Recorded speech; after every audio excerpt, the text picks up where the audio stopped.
Bom dia a todos. É com muita alegria que eu venho falar com vocês, né, no domingo de manhã. A gente está aqui todos os domingos na casa, mas a gente às vezes não tem a oportunidade de encontrar com vocês, né? E aí a gente criou essa oportunidade de estarmos aqui hoje. E é com muita alegria, então, que a gente vem trazer a palavra da doutrina, seguindo aí os passos do nosso Mestre Jesus. Como o Alain costuma sempre dizer para vocês, como é difícil a gente escolher uma temática quando a gente se propõe a vir falar, né? E eu, em particular, eu estou com um grande desafio. Vocês que já assistiram alguma palestra minha devem se recordar que eu sempre uso como apoio a projeção, para que eu possa não me perder na linha de raciocínio, porque a minha mente ela tem uma facilidade de dispersar, né? Eu acabo captando, às vezes, uma necessidade, ou lembro de uma situação, e aí eu vou me dispersando, e isso, para o público, não deve ser muito confortável tentar acompanhar o que ela está falando. Ela estava falando outra coisa, enfim. Então, quem convive comigo sabe dessa minha dispersão. Eu faço 1001 conexões, e aí a fala sai na frente. É uma confusão. E eu estou me desafiando a fazer algo diferente. E esse desafio me desacomoda bastante, porque a gente nunca sabe o que vai acontecer, o que vai falar, e é angustiante até, né? E hoje, a temática que me surgiu essa semana foi por conta de um convite que eu recebi de uma amiga que tem se dedicado ao trabalho com a arte, em especial o teatro.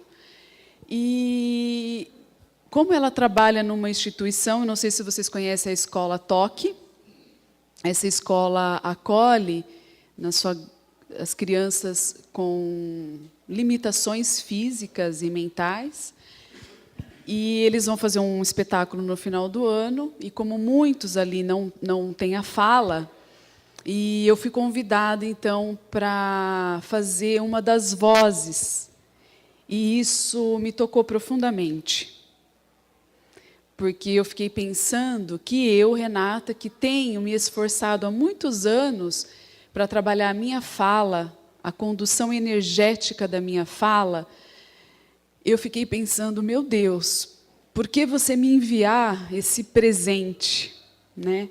E aí eu entendi isso como realmente um presente para mim.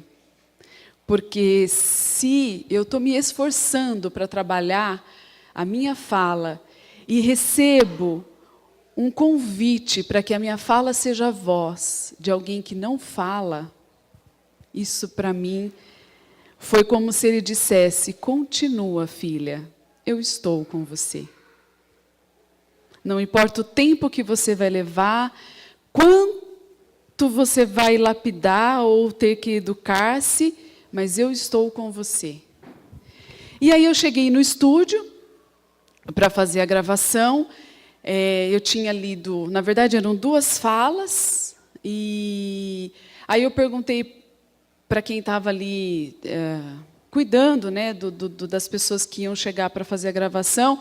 Eu falei assim, eu queria saber quem é a criança que eu vou... Vocês já sabem a criança que eu vou estar emprestando a voz? Porque eu queria saber características dela para me aproximar ao máximo com o meu tom de voz, enfim. E aí essa pessoa virou e disse assim para mim, não, você e ele, vocês não vão dar a voz para uma criança. Aí eu falei, não? Não, ele vai ser o Chico Mendes e você vai ser a Dorothy, que é a freira que lutou, né, junto com Chico Mendes em prol da Amazônia. Aí eu falei, nossa. Né, e eu fiquei assim, presente, né, mesmo. E aí eu voltei para casa muito mexida, né, com essa situação, porque eu falei assim, que gostoso poder em prestar voz no espetáculo, né, que vai acontecer em novembro, feito com tantas mãos, com tantos corações envolvidos ali, e eu podendo dar um tempo, emprestando a minha voz. Aí eu voltei para casa, e eu fiquei pensando, eu já tinha algumas coisas que eu tenho falado em outras casas, e me veio uma vontade, e aí é difícil, né, gente, trabalhar com a intuição, né, porque você obedece ela, porque a gente se vê como um servidor aí, um meio, e me deu vontade de trazer Paulo de Tarso para vocês. Eu não sei se vocês já tiveram a oportunidade de ler essa obra, Paulo e Estevão, e quando eu vejo a história de Paulo, eu me projeto muito nele. Porque Paulo, ele precisou trabalhar muito o seu coração, porque ele tinha um grande potencial energético que estava sendo mal conduzido.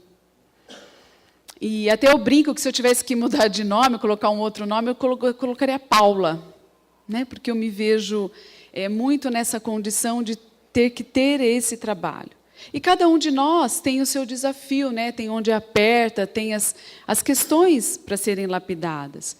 E aí eu fiquei pensando, nessas reflexões todas, o que eu tenho trabalhado que pode dar uma luz, né, nessa obra, que não tem como resumir. Esse livro, cada vez que a gente vai virando uma página, ele vai trazendo uma nova reflexão, um novo ensino, e aquilo vai. Então, não tem como dar um resumo. De uma certa forma, todos nós já temos o resumo, né? Que ele é o Paulo de Tarso, que perseguia ali os cristãos, perseguia Jesus, e aí ele se transforma quando ele se encontra com Jesus e Jesus o questiona, né? E ele, então, coloca, o que queres que eu faça? E aí ele começa todo um trabalho de transformação íntima. E vem, depois dessa transformação, assumir o nome de Saulo. É ao contrário? Que bom que vocês estão atentos. Sinal que já acordaram. E aí, Paulo, então, vem trazer para a gente essa trajetória, e isso é de uma forma bem resumida. Eu fiquei pensando, o que eu vou levar? Vejam que essa é uma construção. Hoje eu vou falar palavras com vocês, que são palavras que a gente tem encontrado como um meio, e a gente chama de metodologia, para a nossa transformação moral. A palavra construir é uma palavra, fazer reflexões é outra. Tá? Então, a gente vai essa manhã falar de algumas palavras que são palavras-chave para todos nós que conhecemos o Evangelho, buscamos compreendê-lo e, a partir da compreensão, buscar a nossa transformação íntima. Mas a gente tem visto que muitas vezes a gente se pergunta, mas como eu faço? E aí a gente vem com aquelas frases prontas, que dá até um negócio, né? A gente sabe que tem que perdoar, a gente sabe, mas a gente não sabe como aplicar. Isso acontece com vocês? Não? Só com a Dona Isaura que não. Bom, eles já têm... Bom, eles são mais experientes, né, gente? Já descobriram a fórmula antes que nós. Mas, assim, para nós que ainda não descobrimos, hoje a gente vai fazer algumas colocações que talvez possam nos ajudar. Colocações essas que, para quem convive, eu estou vendo alguns rostinhos aí, quem convive com a gente, principalmente nos grupos de estudo da casa, sabe que a gente faz essa metodologia já aqui na casa. De como que eu faço para saber e aplicar. Não é só saber. E aí desacomoda, né, gente? Aí desacomoda. Mas é bom desacomodar. Então, a gente vai fazer reflexões de Paulo, de Tarso, utilizando a metodologia do professor Eurípides Barçanufo de Sacramento e, esse é o livro, dona Isaura, e Joana de Ângeles, que faz estudos psicológicos. Tá? Este livro aqui, a gente vai ter uma noção do que são as nossas emoções, os nossos sentimentos, como lidar com esse autoconhecimento. Então, são amigos nossos espíritas, médicos, psicoterapeutas, que fizeram, trabalham profissionalmente com a psicoterapia junguiana, e, por conta de eles serem cientistas dessa área, eles acabaram fazendo, então, o estudo de Joana, porque ela também traz muitas das reflexões de Jung, e aí eles, então, fizeram meio que textos que refletem esse conteúdo que ela nos traz. Então, a cada capítulo, a cada frase, eles mencionam um dos livros da série psicológica de Joana de Ângeles. Que livros que são esses? Da psicografia de Divaldo Pereira Franco. Deu para acompanhar? Porque, às vezes, para a gente está claro, mas, às vezes, vai escapando aí. Bom, nós vamos... eu vou usar algumas... Porque o livro ele é grandão e eu não ia conseguir ficar segurando. Então, eu fiz algumas anotações para a gente estar lembrando de um momento muito específico. Paulo de Tarso estava cansado das lutas e das perseguições. Porque depois que ele assume seguir os passos do mestre, o que acontece com ele, que era aquele que perseguia os cristãos? Vai ser bem-vindo? Não.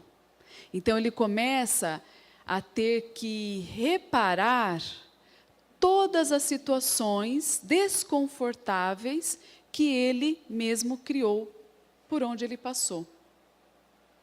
Ele era um grande estudioso da lei, um grande atleta, um homem assim admirável, mas que levava ao pé da letra o ensino do judaísmo. Vamos fazer uma comparação com a gente nos dias de hoje. Às vezes, a gente conhece o Espiritismo, temos as nossas inseguranças, as nossas dúvidas, mas é mais fácil a gente lidar com as nossas questões íntimas ou usar de frases prontas para se firmar num conceito. É mais fácil a gente ficar firmando no conceito. E o que acontecia? Ele também, naquela época, levava os ensinos até então passados para ele ao pé da letra. Então, quando Jesus vem questionar, vem refletir o modo, o costume, os valores e dizer de um reino que prometia consolo, alegria àqueles que estavam sofrendo, o que acontece com Paulo de Tarso? Ele que era um estudioso. Não dá certo para mim, não foi isso que eu aprendi. Ele não estava preparado para acolher aqueles novos ensinos. Ele não tinha ainda uma maturidade psicológica, espiritual, para poder compreender a que Jesus veio. E quando a gente não está preparado para o novo, ou não quer se desacomodar para o novo, como que a gente reage? Negando, repelindo, perseguindo. Então, era isso que estava acontecendo com Paulo. Ele agora acreditava no mestre, já tinha passado por situações extremamente provacionais para ele, e ele estava no caminho. De que forma? Angustiado. Angustiado porque ele não aguentava mais essas perseguições. Ele precisava iniciar uma tarefa que a sua intimidade o convidava, e ele não conseguia iniciar. Ele precisava aceitação da família. Porque, veja, ele abandonou tudo para começar um novo homem. Deixou família. Aliás, Jesus, ele falava disso para a gente, que muitas vezes era preciso largar pai e mãe. Porque vai ter momentos em que nós vamos ter opiniões diferentes, nós vamos ter decisões diferentes, os caminhos são outros, porque a maturidade, o chamado, vem para cada um num momento. E às vezes não vem para todos no mesmo momento. E assim, Paulo de Tarso estava angustiado porque ele também precisava se livrar de pesadelos que se repetiam, porque ele trazia remorso dentro de si. Ele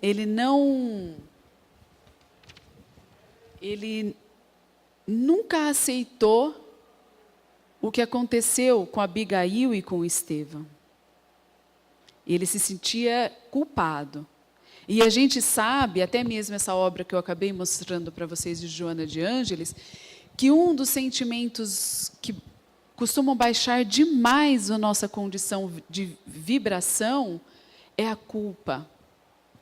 Ficar preso na culpa, no passado, na mágoa e no ressentimento é uma das piores emoções que a gente pode sentir.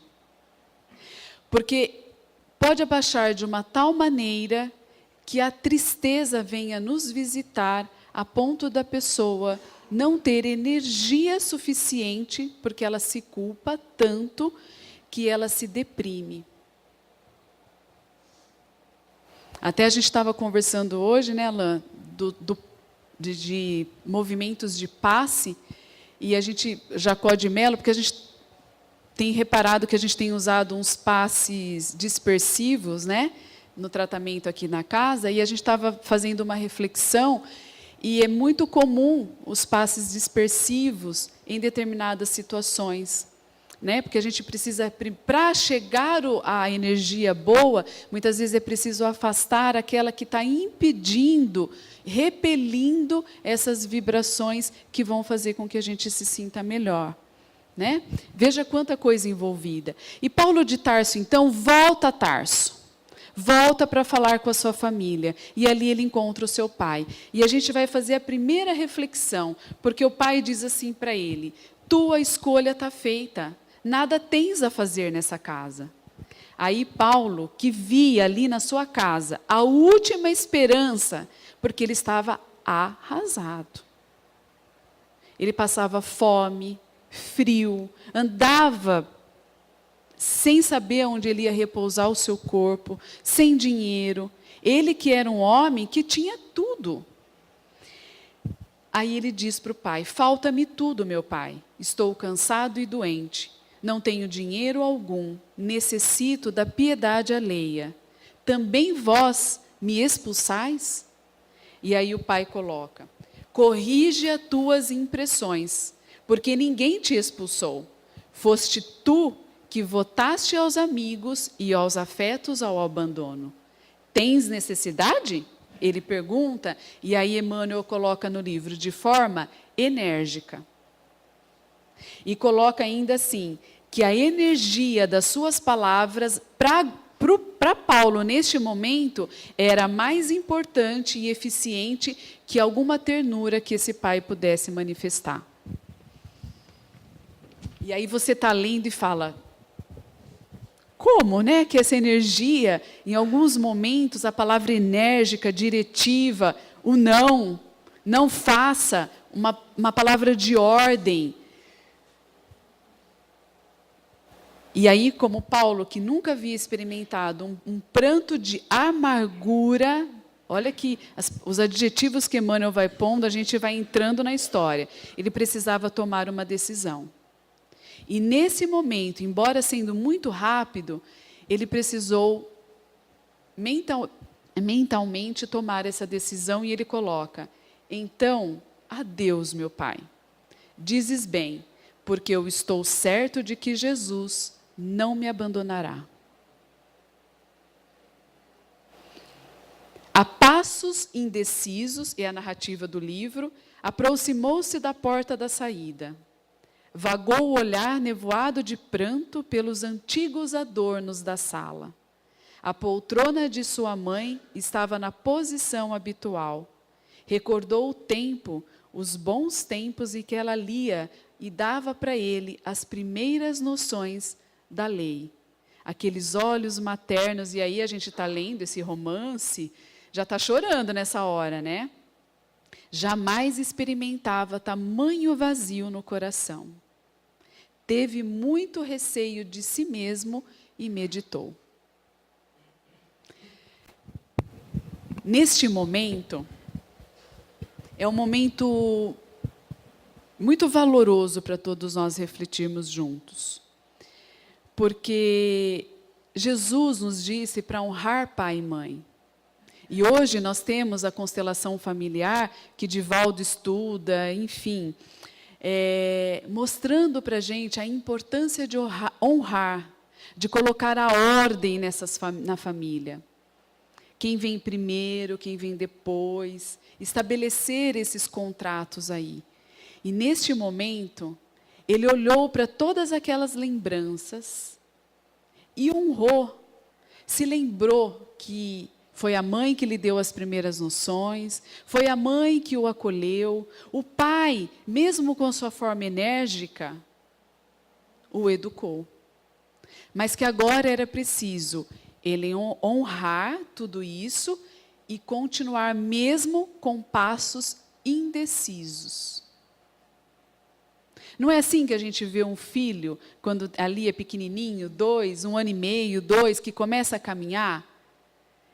Ele mal sabe se ficar em cima das pernas. E o pai e a mãe adoram que ele não consegue ficar sobre as pernas, porque depende da gente ainda. Mas ele tem no olhar o brilho e a certeza de que ele precisa ir para algum lugar. Mesmo que ele vai rastejando, vai de bunda, ele tem que se virar, porque dentro dele tem um impulso do desenvolvimento, do crescimento. E esse impulso está dentro de cada um de nós. Não deve morrer nunca. Esse chamado interno, e vocês vão ver até o final da nossa manhã, que é esse o nosso objetivo, a gente fazer com que a gente conheça os recursos que o Espiritismo vem nos oferecer. E usar, isso é o mais importante. Bom, e ele vai embora indeciso. Ele sai, e quando ele está caminhando, chega um servo do seu pai, e lhe diz assim: vosso pai lhe manda esse dinheiro como lembrança. E lhe dá uma sacolinha cheinha de dinheiro. O pensamento começa então a perturbar-se. A luta consigo mesmo para que o homem do mundo deixasse de existir, ensejando o renascimento do coração enérgico, mas agora amoroso e terno do discípulo. Internamente, ele estava extremamente perturbado, porque ele precisava deixar esse homem do mundo, que vai atrás do dinheiro, do status, que é ganancioso, que é vaidoso, que é orgulhoso, para ser o amoroso discípulo de Jesus. Seria talvez a maior de todas as suas batalhas. Qual? A luta consigo mesmo. Ele que lutou muito, tinha condições de dizer que a luta mais difícil é aquela que a gente trava conosco mesmo. Assim compreendeu, em um relance, e buscando vencer-se a si mesmo, tomou a bolsa com um sorriso. Não parece uma contradição? Aí a gente tem que parar para refletir. O que é que está por trás disso? São ensinos para a gente. E aí, eu me lembro de uma passagem de Jesus, quando ele foi questionado por um dos seus discípulos: como assim, mestre? vai participar das festas, transformando a água em vinho. E Jesus dá uma lição, está lá no livro Boa Nova. Ele diz assim: como é bom ver a alegria do nosso irmão, não importando qual é a condição dele. Gente, o mestre é o mestre, né? Veja, ele está na casa de alguém que o está recebendo, mesmo não sendo do seu feitio, talvez, a festa, o vinho, ele deixa o outro feliz. E aí, nesse momento, eu peguei essa passagem de Jesus e coloquei aqui. Paulo, na sua intimidade, já tinha recursos, uma maturidade psicológica de acolher isso. Sabe por quê? Nesse minuto é muito de relance. Olha como é rápido o nosso trabalho mental. Lembra que eu acabei de falar da importância de honrar pai e mãe? Ele entende que o pai dele oferece aquilo que tem. E para o pai, o dinheiro, e não foi isso que ele foi pedir, foi isso que o pai deu. Não podemos esperar do outro aquilo que ele não pode nos ofertar. E isso vai mostrando a nossa maturidade emocional, espiritual, em não exigir do outro aquilo que ele não pode nos dar.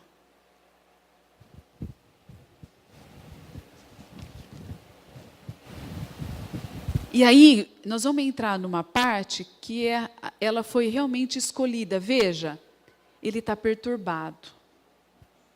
Está com situações onde tem que tomar decisões. Sente nesse momento uma necessidade de silenciar-se e de meditar. Precisava ouvir a sua consciência e o seu coração, antes de assentar os novos planos da sua vida.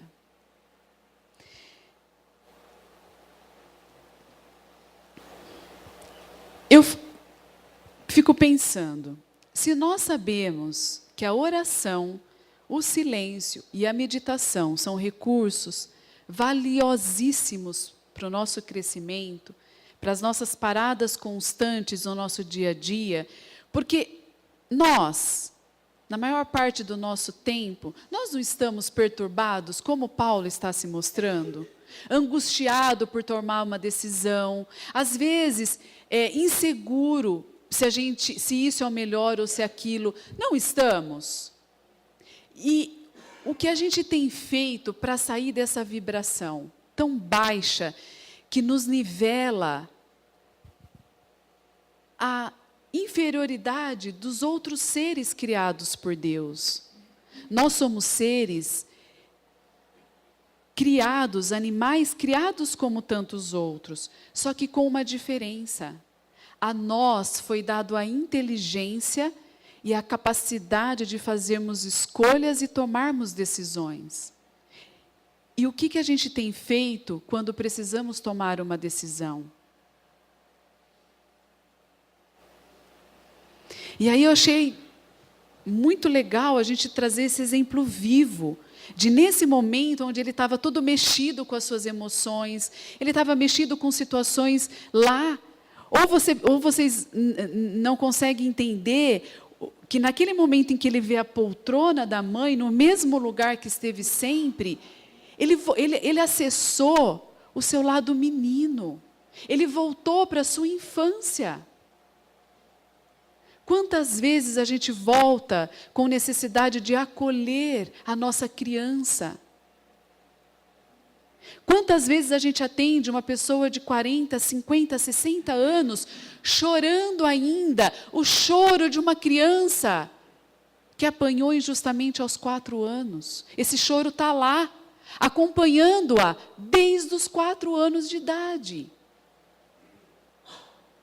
Porque não pôde chorar. Não pôde manifestar. Olha como estava o estado de Paulo. Mexido nas suas emoções, no seu campo mental, porque ele precisava tomar decisões.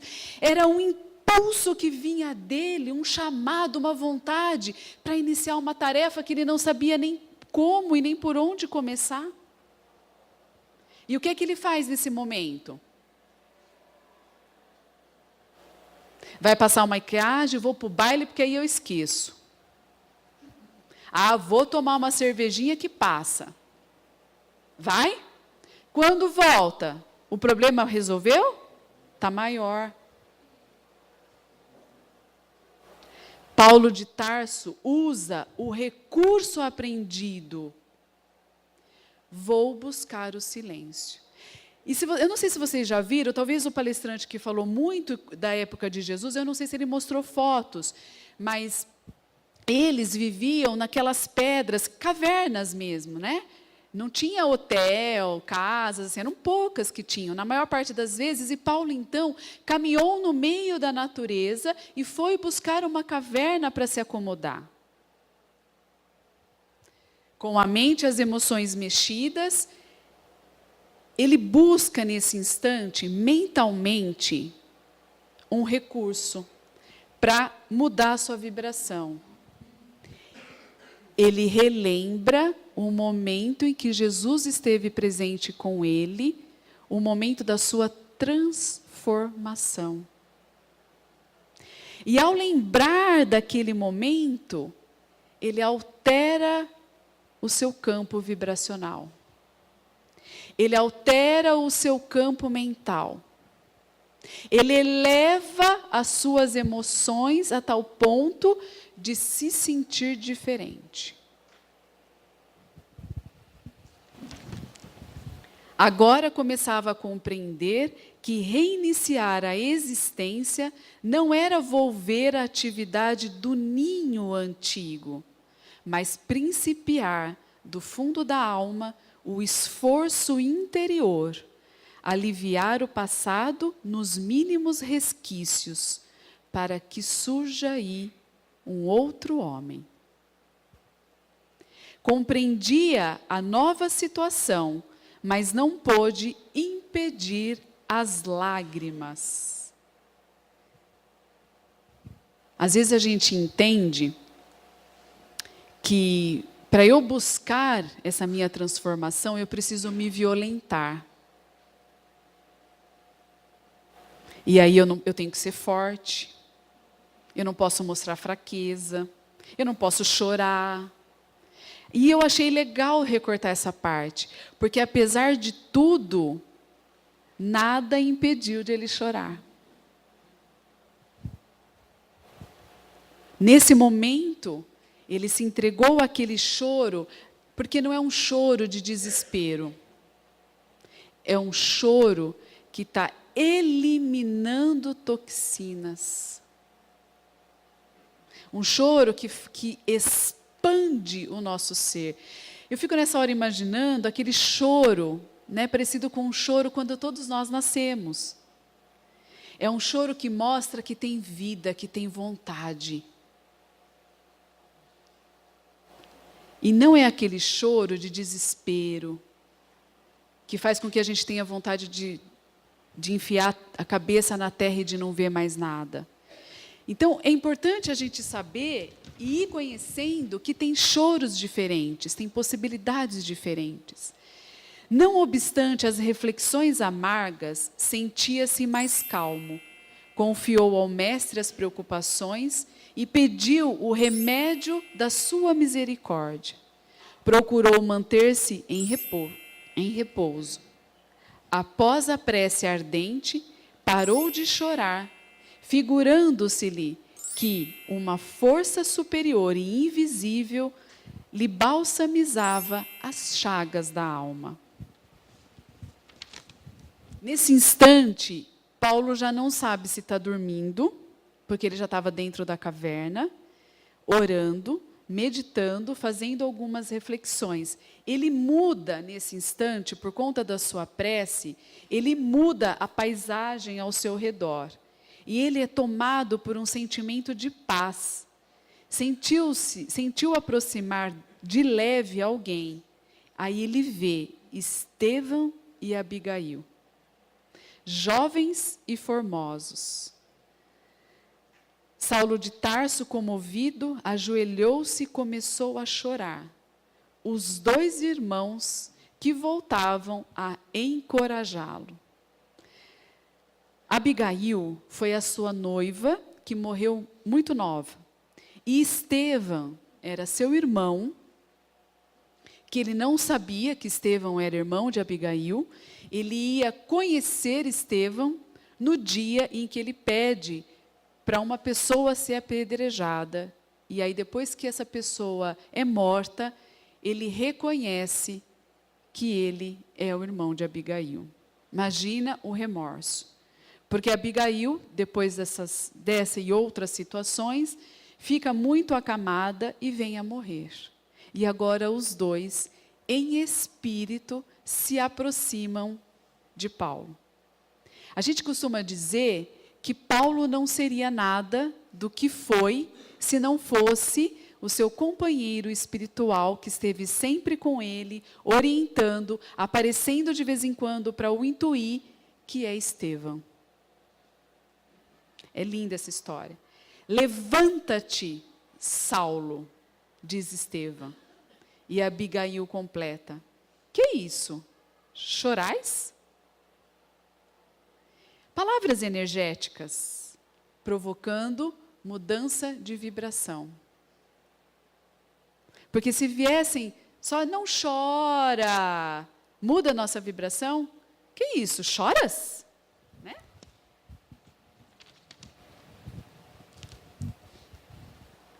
De novo vem a frase para ele, olha, nesse momento, Paulo precisa fazer uma reflexão, olha lá. Não te detenhas no passado. Quem haverá no mundo isento de erros? Só Jesus foi puro. Novamente, ele se pega nas lembranças do passado. Ao ver a Abigail ali à sua frente, tão formosa, recorda-se as flores da primavera, os sonhos desfeitos, o lar que poderia ter construído, pensou nos filhos afetuosos que eles planejavam cuidar juntos.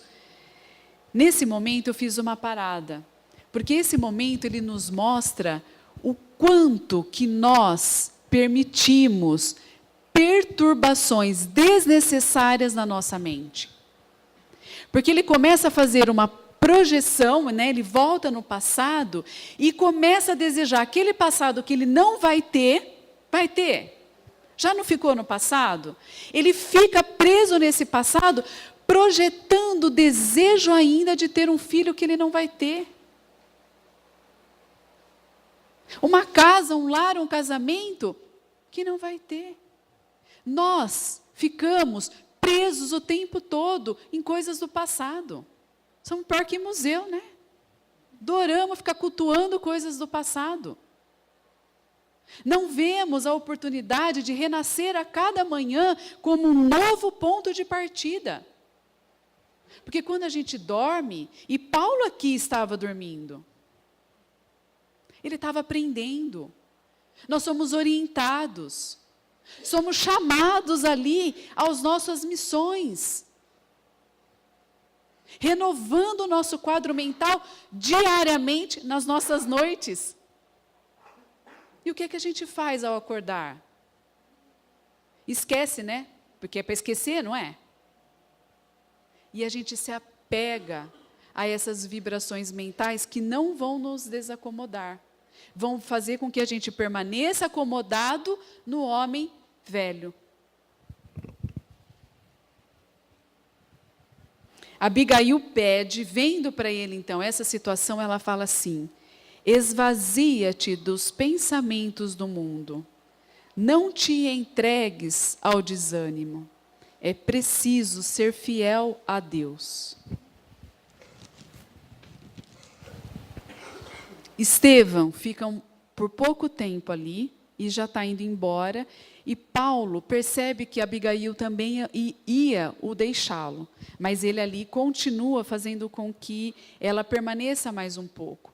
Ele chegava a perturbar-se com esses pensamentos de dúvida, pelas lutas que viriam, pelas promessas feitas. Mas, ao mesmo tempo, enorme esperança lhe enchia o coração com as palavras de Abigail e lembrou-se também de Jesus, que estaria sempre presente onde houvesse irmãos reunidos em seu nome.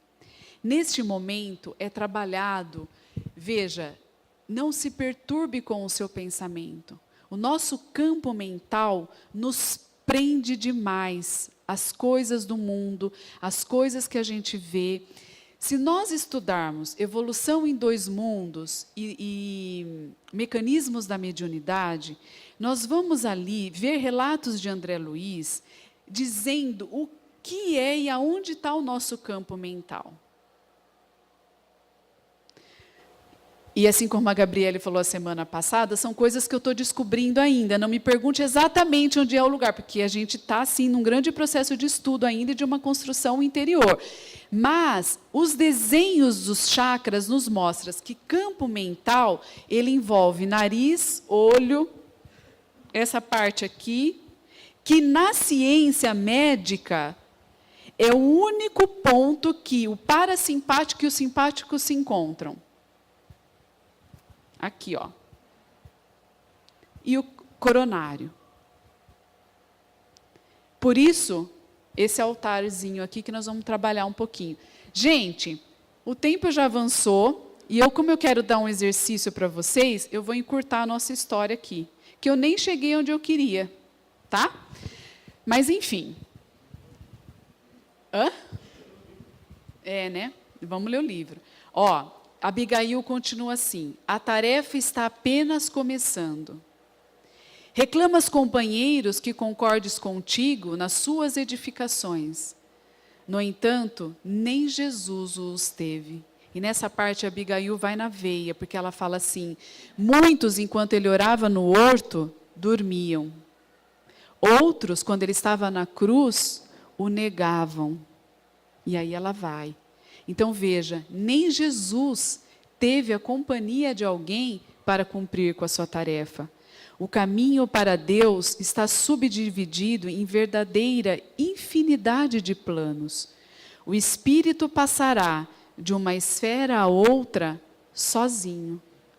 Toda elevação é difícil, pois reclama o concurso de todos os sentimentos que enobrecem a alma. E nesse instante, a gente dá uma paradinha para perceber dois movimentos que a doutrina espírita chama de terapêutica espírita. Trabalhar o nosso pensamento, mas para que nós possamos nos elevar, é preciosíssimo trabalharmos os nossos sentimentos. Sentimentos não são emoções. Emoção de raiva, emoção de medo, emoção de alegria. São emoções. Que, como nos coloca André Luiz e Emmanuel nas suas obras explicativas, o nosso primeiro campo mental está nessa região. Marcado intensamente por campo das nossas emoções, que esse é o chakra que acolhe as nossas emoções mais primitivas, que estão ligadas aos nossos instintos e à nossa ignorância, assim como nós fomos criados. E ao termos as primeiras experiências, vamos desenvolvendo essas emoções, que elas são tão primitivas que muitas vezes a gente reage com raiva, porque eu estou reagindo muito mais com o meu instinto primitivo, com uma emoção mal elaborada, do que um sentimento nobre. Porque sentimento, para quem prestou atenção na oração do seu Anésio, é tudo aquilo que ele falou de bom quando ele orou. Nós temos. Na evangelização nós estamos estudando sede perfeitos. Eles ficam assim, essa lista é enorme. Ali está o nosso roteiro, o nosso objetivo de vida. Isso são sentimentos. E esses sentimentos, para que haja essa evolução, essa transposição, é esforço individual e intransferível. Ninguém faz por você o que cabe a você resolver. Então, nós falamos de reflexão, nós falamos de meditação, nós falamos de oração, nós falamos de sentimentos, nós falamos de pensamento e nós falamos de campo mental. E com tudo isso, como é uma oportunidade para Paulo estar ali conversando e recebendo uma orientação, ele está cheio de perguntas ainda. E aí ele vai fazer essas perguntas, que é uma parte linda do livro. Ele pergunta para Abigail: que fazer para triunfar? Como completar as noções sagradas que lhe competia exemplificar? E ela responde: para a certeza da vitória, lembra-te que é preciso dar. Jesus deu ao mundo quanto possuía e, acima de tudo, nos deu a compreensão intuitiva das nossas fraquezas, para que pudéssemos tolerar as nossas misérias humanas. E ele continua: que fazer para adquirir compreensão perfeita dos desígnios de Deus? E ela responde: ama. Como fazer para que a alma alcançasse tão elevada expressão de esforço com Jesus Cristo? Abigail responde: trabalha. Que providências adotar contra o desânimo que me destrói? Espera. A alma deve esperar, pronta ao chamado e livre de caprichos pessoais. Olha lá, né? A importância de nós deixarmos para trás o homem velho, egoísta, orgulhoso, apegado aos instintos mais primitivos, às emoções mais desequilibradas. E para isso eu preciso estar pronto e livre de interesses pessoais, porque o homem evoluído, ele não pensa em si. Ele pensa no coletivo. Como agir no âmbito de forças tão heterogêneas? Como conciliar as grandiosas lições do Evangelho com a indiferença dos homens? Perdoa. Então, Abigail, nesse instante, muda a vibração de Paulo. Ele começa a entender o que é esse esforço íntimo e o que é o trabalho que ele precisa fazer. Enquanto nós ficamos presos a essas perguntas do homem mundano, que tem interesses pessoais, que quer ser ouvido, que quer ser tudo porque o seu ego mais o ismo está grandioso, ele se esquece de se fazer pequeno. Acatando, amando, perdoando, esperando. Esse é o maior desafio de todos nós. Quantas vezes a gente vê uma pessoa orando, meditando, mal acabou de fazer a prece, já está fazendo, executando, não espera que a espiritualidade chegue. Não espera que ela coloque as mãos. Às vezes, o seu pedido, alguém está ouvindo, mas precisa levar para um superior, para ver se aquilo que você está pedindo, você tem mérito, você tem condições de ser atendido. E você, nós não esperamos. Porque o nosso ego mais ismo age sozinho, por si. E ficamos num quadro de repetições com as nossas dores que parecem infinitas e que nunca vão acabar. Acontece com vocês também?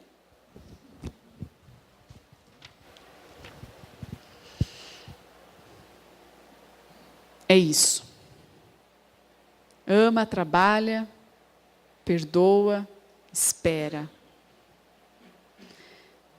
Não são exercícios fáceis. Quem tiver a oportunidade de ler o livro, vai ver quais foram as vitórias e as conquistas desse nosso irmão.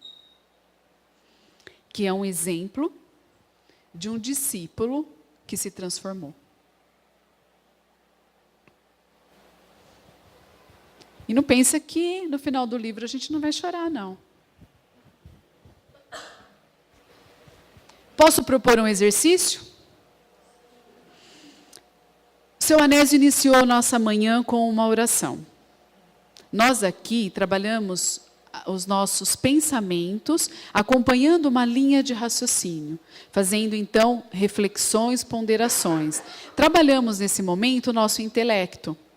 E agora, o nosso convite é para que a gente trabalhe realmente o mais íntimo do nosso ser, aquele que é você com você. Eu saio de campo agora, a gente esquece mais ou menos aonde a gente está e vai buscar a nossa intimidade. Todo mundo aceita? É uma meditação para a gente encerrar a nossa manhã. Aceitam ou não? Sim. Tá. Lembram que eu disse para vocês que o campo mental envolve nariz, olho. Por que a gente fecha os nossos olhos físicos para meditar e orar? Retiro desse momento estímulos externos para que eu tenha condição de ter menos estímulos possíveis. E neste momento, eu entro com mais facilidade em contato comigo mesmo. Aí, quando eu também estou com o olho aberto, eu preciso tomar muito cuidado com as coisas que eu olho. E a Gabriela, semana passada, trouxe a flor, a qual eu gosto muito, até prefiro. Mas, para não ser repetitivo, eu trouxe outros objetos. Objetos, por exemplo, que estimulam a minha lembrança sempre que eu vou a Paraty, que é um lugar que eu gosto muito de estar. Então, quando no meu campo visual eu coloco um estímulo que traz memórias que me renovam, que me fazem para um espaço bom, eu estimulo coisas boas. Assim como a flor, mas de uma outra forma, uma lembrancinha trazida da escola. Então, eu coloco no meu campo visual estímulos saudáveis, porque muitas vezes a gente bombardeia os nossos estímulos visuais com internet, com celular, com televisão o tempo todo. A gente está muito pobre espiritualmente, se nutrindo só dessa fonte. É a mesma coisa falar assim, você só come arroz? Como que você para em pé? Você está se alimentando de uma fonte pobre ainda, se for o arroz branco, né? E aí eu vou provocar um estímulo, aonde a terapia, né? Estímulo o quê? Com o nosso cheiro. O que eu estou cheirando? Tá? Vou espirrar aqui a aromoterapia, estímulo que vai direto quando nós inspiramos, é muito rápido, haja visto o efeito daquela droga lá, a gente busca um estímulo direto de uma mudança vibracional quando a gente se estimula com o cheiro. Renata, isso daí é ritual, é amuleto? Entenda do jeito que você quiser, o espiritismo não precisa nada disso. Nós estamos dando recursos para você ainda que tem muitas dificuldades dessa parada. Mude o seu estímulo olfativo, o seu estímulo visual, né? Pergunte-se, você começa, e a gente faz isso na evangelização, com pequenas mudanças e mudanças que você consegue realizar para um dia sermos esse homem de bem classificado aqui.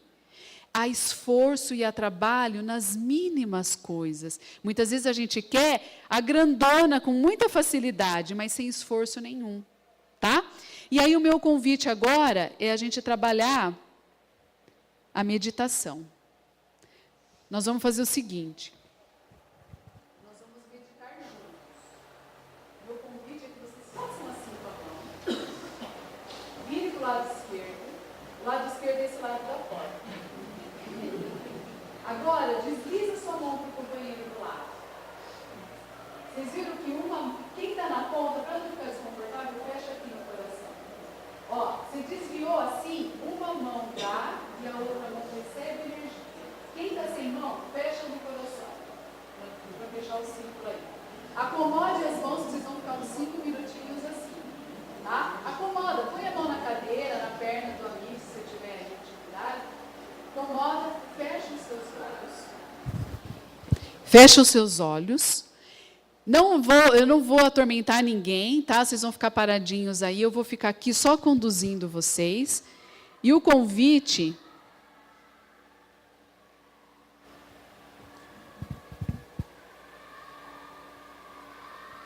na força que tem o amor, a calma, a tranquilidade, o centro para seguir a tua direção. Confia no mestre interior, no dom que tens para curar. Na tua doçura expande essa luz e vem abençoar. Procure no seu coração, na força que tem o amor, a calma e a tranquilidade, o centro para seguir a tua direção. Confia no mestre interior, no dom que tens para curar. Na tua doçura expande essa luz e vem abençoar. Na tua doçura expande essa luz e vem abençoar. permaneçam com os seus olhos fechados. Nós vamos iniciar agora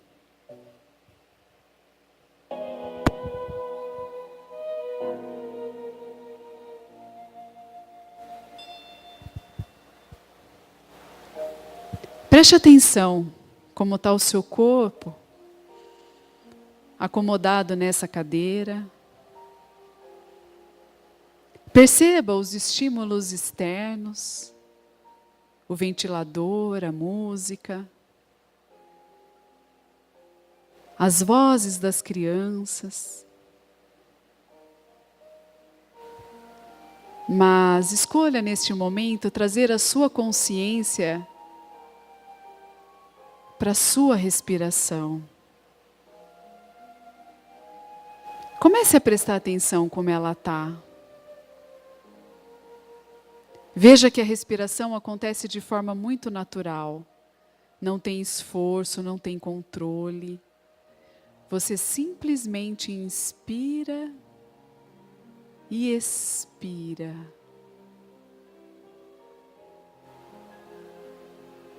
Inspira e expira, e isso acontece tão suave.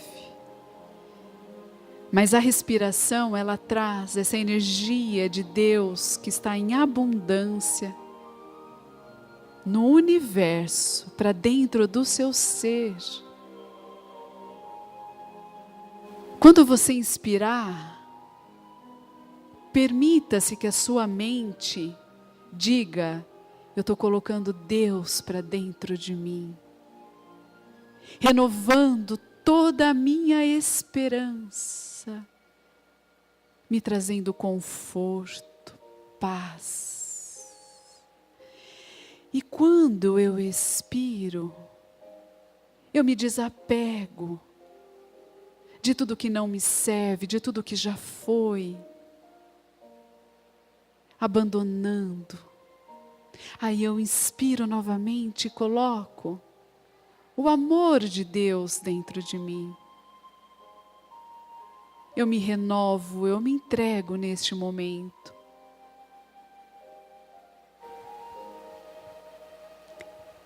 E quando eu me silencio,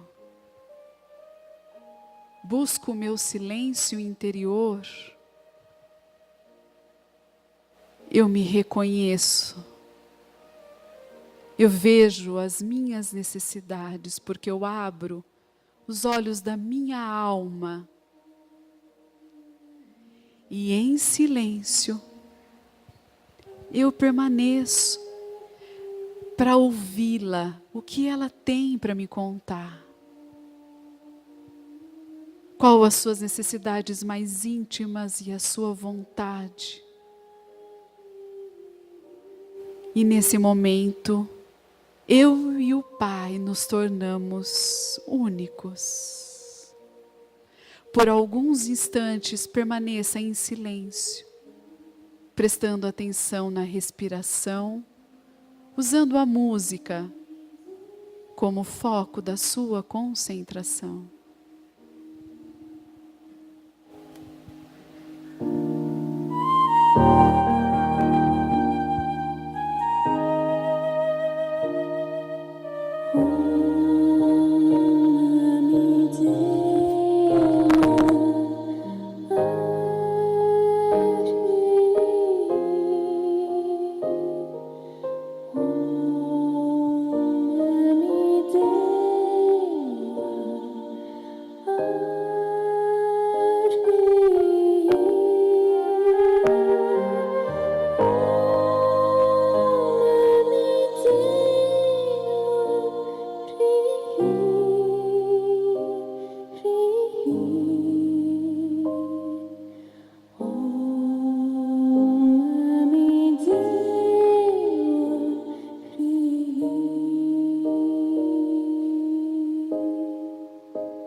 Se você se distraiu, traga a sua atenção para a sua respiração.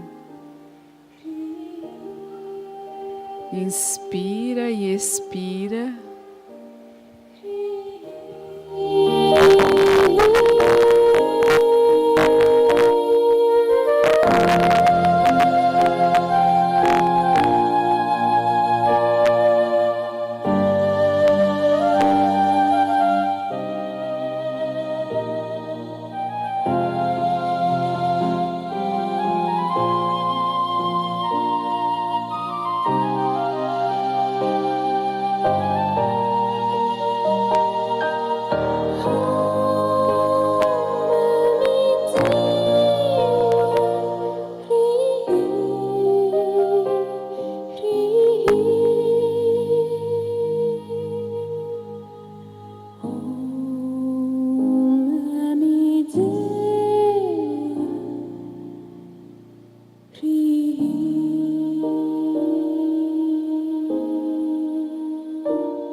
Você pode ter percebido quanto de calor circulou nas nossas mãos, porque com certeza nesse momento em que nós entramos em contato com a nossa intimidade, fizemos essa comunhão com Deus, nós começamos a emanar o seu amor, produzindo o calor que vocês puderam sentir correndo entre as mãos.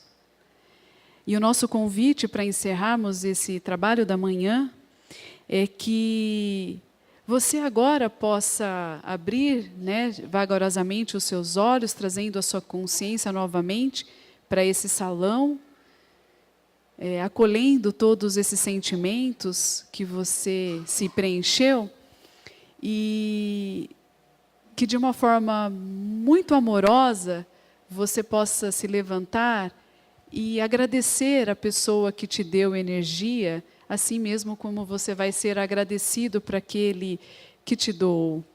Então, abrace quem está do seu lado em nome da gratidão por esse trabalho de amor que você produziu e ofertou.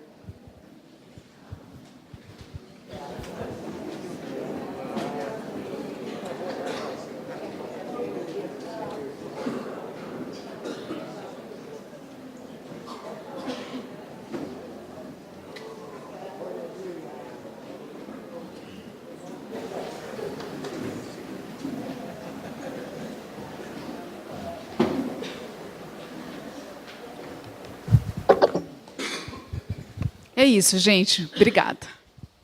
Já passa para mim.